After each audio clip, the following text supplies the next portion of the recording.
Hello, and welcome back to another episode of SkyrimPlus. Today I'm featuring Whiterun Cottage by Greenston. Let's check out the map. Here we are at Whiterun Cottage. We're near Pelagia Farm, the Whiterun Stables, Whiterun, and here we are again at our featured home, Whiterun Cottage. For our world space view, here's Whiterun and Dragon's Reach. There's Chillfurrow Farm in the distance, the Hunting Brew Meadery, Pelagia Farm, and then right behind that in the woods is our featured home, Whiterun Cottage. And here we are in front of our featured home. It has a Whiterun shield right above the front door, some beautiful ivy, you can see some smoke coming out of the chimney, it's got a light for night, it's just a humble little home. Now that we know where it's located and we've seen the front, let me show you where the key is. You'll head to the right of the home up these stairs, and on top of this table is the key. You also have some chairs to sit out and enjoy this beautiful view of the Whiterun tundra. You can even see Dragon's Reach in the corner. And now we'll hop on down and check out the rest of the yard. And underneath this window with the ivy is your wood chopping block for your firewood needs. And then on this platform you have your smelter. And that's nice because you don't have to worry about ventilation. You do have a complete smithing suite here, the rest can be found inside of the home.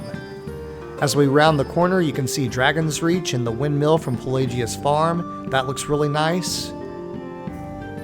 And then when we come over here we find a little gardening area. You have 6 fertile soils to plant whatever you want, there's a light for night, I like how the light can come through this little ceiling, and they even gave you a pair of gardening gloves and a chest to place some ingredients. On the table is your woodcutter's axe to use with your wood chopping block on the other side of the home. Here's the front door, and let's check out our view from the front porch. Beautiful, right? And look, you're safe because you even have a guard patrolling your area. Now that we've seen the outside, let's head inside. And here we are inside of our new home. You have a dining area for 4 with a chandelier and a lantern. The lighting in this place is really nice.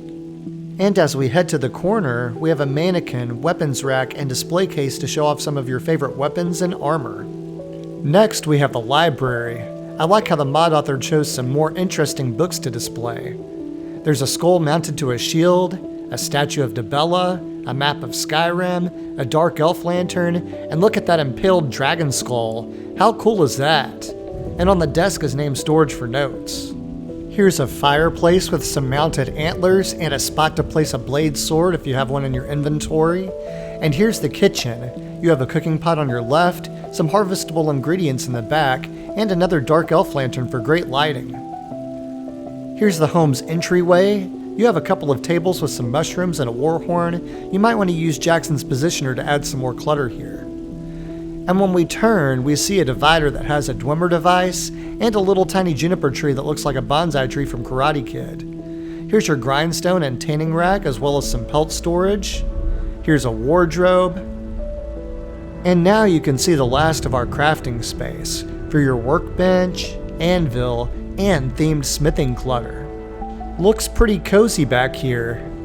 And on the other side of the space is your alchemy lab and arcane enchanter. The mod author did an awesome job throughout the home adding interesting clutter to complement the spaces. Now we'll head around this divider, and we'll check out your guest bedroom. There's a bed for 1 follower and a place to store some of their things. And now we'll head upstairs. And as we do, don't forget to like, comment, and subscribe. When we get to the top of the stairs, to our left we have 4 weapons plaques to display some of your favorite weapons. Here's a display case, and an excellent view into the main living area, so you can check on your follower. Check out that cool mounted mammoth skull, that looks pretty neat. It looks like a little bit of lights trickling in from the ceiling. Here's a statue of a graybeard. Here are the 9 shrines to the divines, and you have weapons racks on either side. Here's a little ship model that looks pretty cool. You have a safe for your valuables, and Dibella of course made her way into your bedroom. And here's your double bed with a Whiterun shield, staying on theme. And then as we look off to the right, here's another view into that main living space. Okay, now that we've seen the upstairs, I'm going to save us some time and I'm going to teleport us back downstairs. And now we're going to go check out the basement. The basement door is right next to the stairs. And as we head down to the basement, it looks like this space is partially for storage and partially for displays. You saw that we have a couple of wardrobes, there are a ton of crates, and the lighting is still on point, which I appreciate. There's the ladder to head back up, a barrel of mead, and then you have displays for your insects in a jar. There's a little model ship, and you might think we're done, but we're not. Because, false back panel removed, and here's a hidden trophy room. And for its compact size, it packs in a lot. On this side, you have spots to display your dragon claws, dragon priest masks, Lord Harkon's sword, Mirax attire, the paragons, the Aetherium items, Zephyr, the Staff of Magnus, and the weapons from the Dragonborn DLC. And on the other side, you have spots to display Ariel's bow and shield, Ysgramor's shield, and Wuthrad, all of the Daedric items, and how cool does Azura's star look up there? You also have a spot for several diaries from the Dawnguard DLC, the Targe of the Blooded, and Nettlebane. Now that we've seen all of the features of this home, it's time for final thoughts. Whiterun Cottage is a humble but well-decorated home convenient to town. It has everything you need, from a double bed for you to a single bed for a follower. It has a cooking pot, a wood chopping block, a garden with 6 fertile soils, a display area for the 9 shrines to the divines, an alchemy lab and arcane enchanter, a full smithing suite, including your grindstone and tanning rack, your workbench and anvil, and don't forget about your smelter outside. You have some eye-catching decoration like this mini Dwemer mechanism and this impaled dragon skull, but my absolute favorite space was the trophy room downstairs. What a cool space to show off your unique items.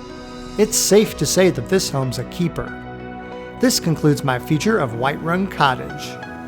If you enjoyed this content and want to see more, don't forget to like, comment, and subscribe. Click the bell icon if you want to be notified of when I post, and as always, thanks for watching. I'll catch you on the next episode.